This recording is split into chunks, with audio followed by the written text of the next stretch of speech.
پھر اعلیٰ حضرت فرماتے ہیں اپنے بڑوں کی عزت کرنے سے نا آپ بڑے بنیں گے، چھوٹے نہیں ہوں۔ آپ بڑوں کا اکرام کریں، آپ بڑوں کے ساتھ اچھے طریقے سے پیش آئیں۔ کہتے ہیں نبی پاک صلی اللہ علیہ وسلم کے چچا کے بیٹے عبداللہ ابن عباس، حضور کے چچا کے بیٹے، اتنا بڑا خاندان تو نہیں نہ ہو سکتا جتنا میرے نبی پاک کا خاندان بڑا ہے۔ حضور نے دعا دی حضرت عبداللہ ابن عباس کو، لیکن وہ شاگرد تھے حضرت زید بن ثابت کے، ان سے حدیثیں سنتے تھے۔ تو پتہ ہے اتنے بڑے خاندان کے ہونے کے باوجود حضرت زید بن ثابت استاد تھے۔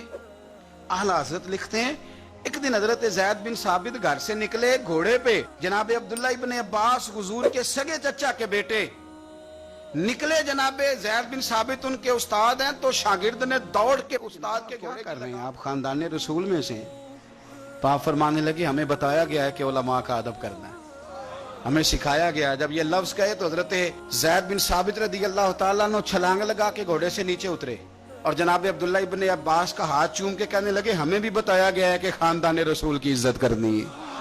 ہمارے بچے نا آج کل ادب سے اس لیے خالی ہیں کہ ہم صرف اپنا ادب کراتے ہیں، اگر سب کا ادب کرائیں گے تو انشاءاللہ وہ ہمارا بھی ادب کریں گے۔ امام قصائی رحمۃ اللہ علیہ سے ہارون رشید کہنے لگا میرے بیٹے کو گھر آ کے پڑھا دیا کریں، تو آپ فرمانے لگے میں نبی پاک علیہ السلام کے علم کو رسوا نہیں کر سکتا، تیرے بیٹے نے حدیث پڑھنی ہے تو جہاں سب کے بچے پڑھتے ہیں تیرا پتر بھی وہیں آئے گا۔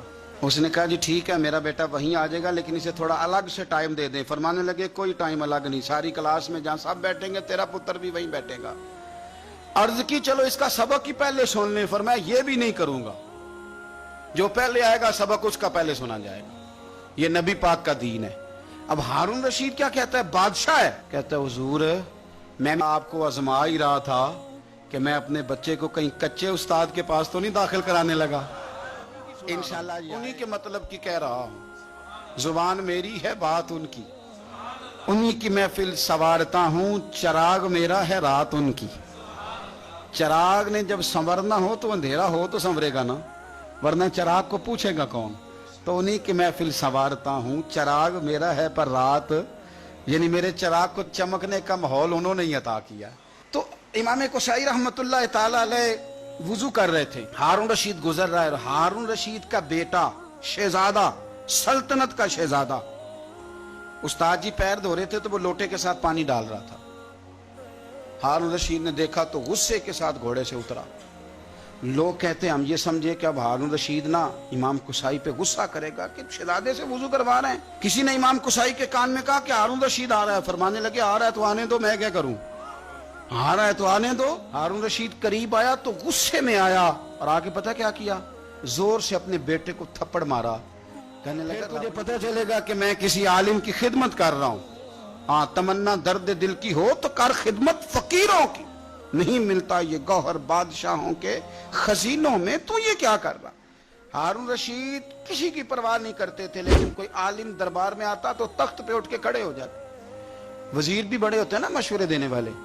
ایک وزیر کہنے لگا حضور اس طرح تو سلطنت کا روب چلا جائے گا، یہ بھی میرے اعلیٰ حضرت نے لکھا ہے، روب چلا جائے گا۔